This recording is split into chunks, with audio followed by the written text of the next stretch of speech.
Hello students, हम लोग करने वाले हैं class 12 chemistry chapter number 4 that is chemical kinetics. हमने प्रीवियस सेशन में फर्स्ट ऑर्डर का इंटीग्रेटेड रेट इक्वेशन ड्राइव किया था।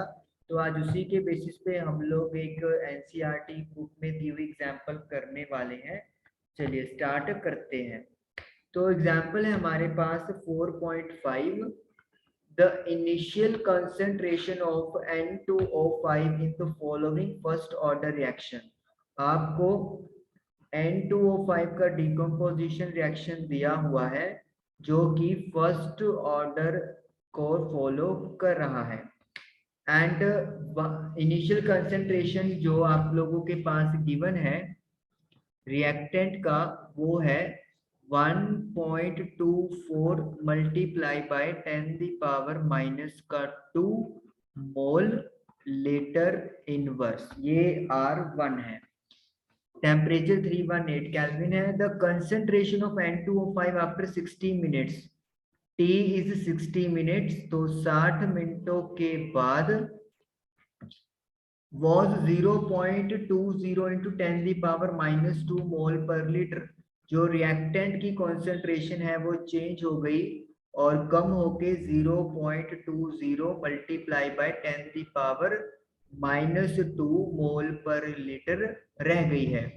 कैलकुलेट द रेट कांस्टेंट, के कैलकुलेट करना है। टेम्परेचर इज नॉट चेंज, क्योंकि टेम्परेचर अगर बदल जाता है तो रेट कांस्टेंट की वैल्यू भी बदल जाती है।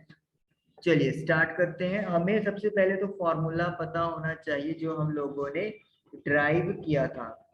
हमारा फॉर्मूला था 2.303 log R1 upon R2 is equal to K T2 minus T1। अगर आपको याद हो तो ये हम लोगों ने जब दो टाइम इंटरवल्स की बात की थी तब उस केस में ये फॉर्मूला ड्राइव हुआ था। T1 जो है इनिशियल टाइम है दैट इज 0, और जो T2 है वो दूसरा टाइम है जो 60 मिनट्स का है। तो 2.303 हम लोग एज इट इज लिख देंगे। लॉग R1 की वैल्यू है आपके पास 1.24 multiply by 10 the power minus 2, और जो R2 की वैल्यू है वो है 0.20 multiply by 10 the power minus 2।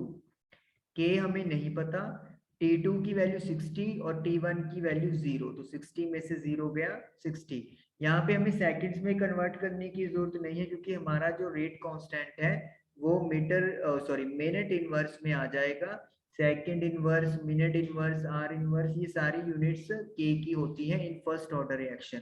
तो इसीलिए अगर आपसे पूछा नहीं गया तो आप लोग जैसे टाइम की जो भी यूनिट हो उसी में कैलकुलेट कर सकते हो। 10 दी पावर माइनस 2 के साथ 10 दी पावर माइनस 2 खत्म हो जाएगा। 2.303 ये एज इट इज, जो 60 है वो आपका डिवाइड में हो जाएगा। लॉग 1.24, इसका पॉइंट हटा के नीचे 100 आ जाएगा।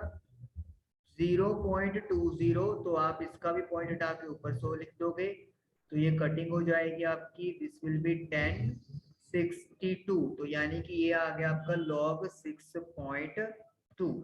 अब एग्जाम में आपको 6.2 लॉग की वैल्यू गिवन होगी। यहाँ पे मैं डायरेक्टली जो है वो वैल्यूज पुट करके आपको आंसर बताता हूँ।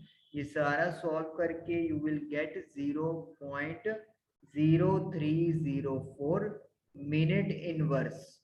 जो टाइम की यूनिट होगी उसका इनवर्स करना है आपने। तो ये आप लोगों के पास रेट कांस्टेंट की वैल्यू आ गई। तो इस तरीके से आप फॉर्मूलाज का यूज करते हो और वैल्यूज कैलकुलेट कर सकते हो। आई होप कि आपको ये वाला एग्जाम्पल क्लियर हुआ होगा। Thank you for watching the video.